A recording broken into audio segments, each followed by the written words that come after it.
Itu pasal lah kulit kau. Betul. Oh, sebab itulah kau boleh datang. Itu masanya. Tadi aku cakap jumpa kat sini pukul 8.12. Dia kata dia boleh datang pukul 7.24. Sekarang pukul apa? Sekarang pukul 8.23. Kajai. Aduh, kena sidai lagi. Macam biasa.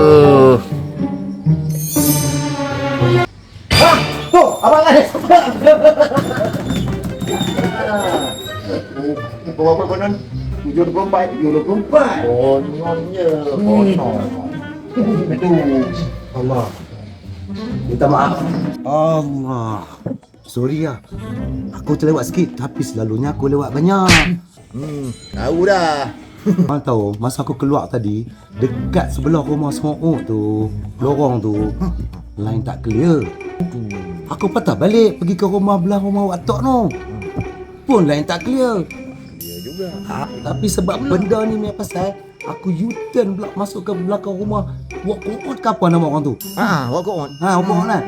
Aku pergi lalu, pun line tak clear. Tak clear lagi. Habis tu sebab benda ni punya pasal. Kejap. Tunggu dulu.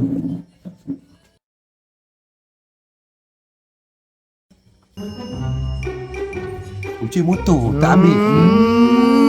Tidak, nanti bateri habis. Iyalah. Oh kan. Allah. Alamak. Ingat apa ni? Noh Hang pakai kasut bini hang ah. Ya apa ni main pakai kasut bini sebelah lain. Hai. Dia pakai kasut bini dia sebelah lain. Cuba hang tengok. Bini dia pakai. Pada. Abang Lan. Sebenarnya aku dah tahu dah. Dia pakai kasut sebelah lain tu. Sebab kalau dia tak pakai kasut sebelah lain, tak sampai dia kemari. Apa? Takut bini rupanya. Bini bukan. Bini aku suruh pakai kasut sebelah lain. Dia tahu aku tak jauh keluar. Macam tu. Itulah. Cerdik juga dia ni.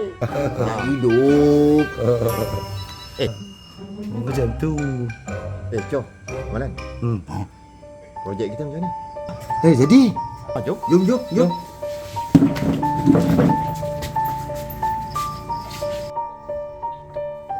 Tunggu jap. Pula.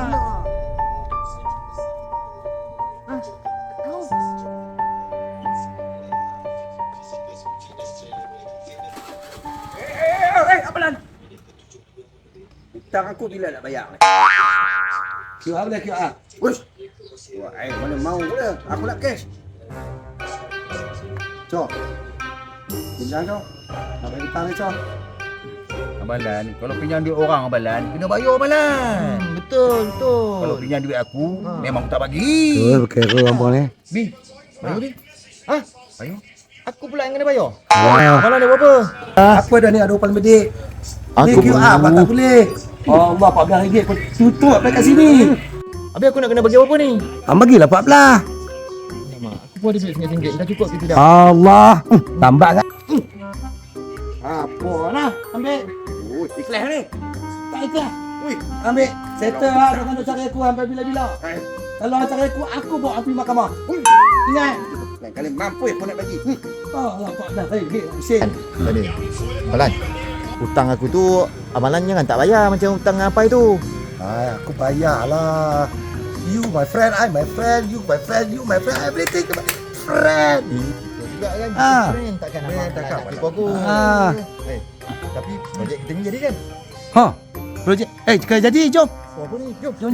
Jom.